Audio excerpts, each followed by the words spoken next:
তীব্র শীত আর ঘন কুয়াশার কবলে রাজধানী সহ সারা দেশ।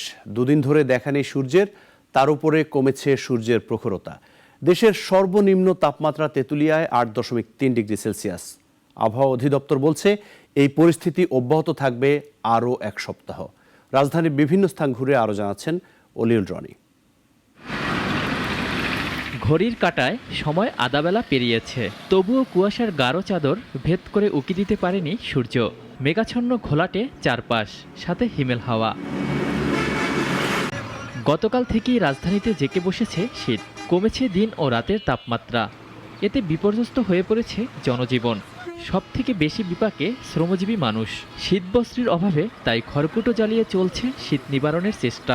প্রচুর শীত, শীতের জন্য কামারিজি করতে পারতেছি না, কাজকর্ম করা যাচ্ছে না এবং বাইরে বেড়া গরু বকির সমস্যা। দেখতে তো আছেন কি অবস্থা, মুখ টুক বাঁধিয়ে চলাফেরা করতে হচ্ছে। যাদের কাপড় আছে তাদের তো আরামই, আর যাদের কাপড় নাই তাদের জন্য অতি কষ্টের বিষয়। কুয়াশার কারণে সড়কে যান চলাচল তুলনামূলক কম, তবে দৃষ্টিসীমা কমে যাওয়ায় হেডলাইট জ্বালিয়ে চলছে অধিকাংশ পরিবহন।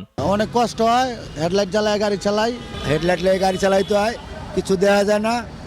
আবার মনে করেন যাত্রী নাই, তারপরে যাত্রী উঠতে চায় না, সব বাসে জায়গা। আমাদের তো কষ্ট হইতেছে, অনেক কষ্ট পাই। ঠান্ডায় মনে করেন যে গাড়ি চালান যায় না, যাত্রী নাই। কুয়াশার কারণে কোনো কিছু দেখা যাচ্ছে না, খুবই রিস্ক নিয়ে চলাফেরা করতে হচ্ছে। আবহাওয়া অধিদপ্তর বলছে দিনের তাপমাত্রার পরিবর্তনে বেড়েছে শীতের তীব্রতা।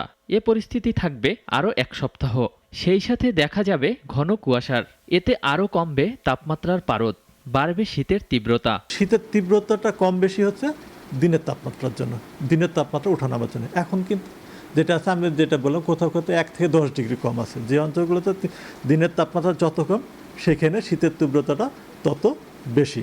গত 24 ঘন্টার কথা যদি বলি, গত 24 ঘন্টা দেশে সর্বনিম্ন তাপমাত্রা রেকর্ড করা হয়েছে তেঁতুলিয়াতে, এটা 8.3 ডিগ্রি, এবং ঢাকাতে আজকে সকাল 6টায় যে তাপমাত্রা ছিল এটা হলো 13.6 ডিগ্রি, এবং এই তাপমাত্রা কিন্তু এই মুহূর্তে সর্বনিম্ন তাপমাত্রা। শীতের সাথে ঘন কুয়াশা থাকলেও জানুয়ারির 7 কিংবা 8 তারিখে হতে পারে বৃষ্টি, আর বৃষ্টি হলেই কমবে কুয়াশার ঘনত্ব।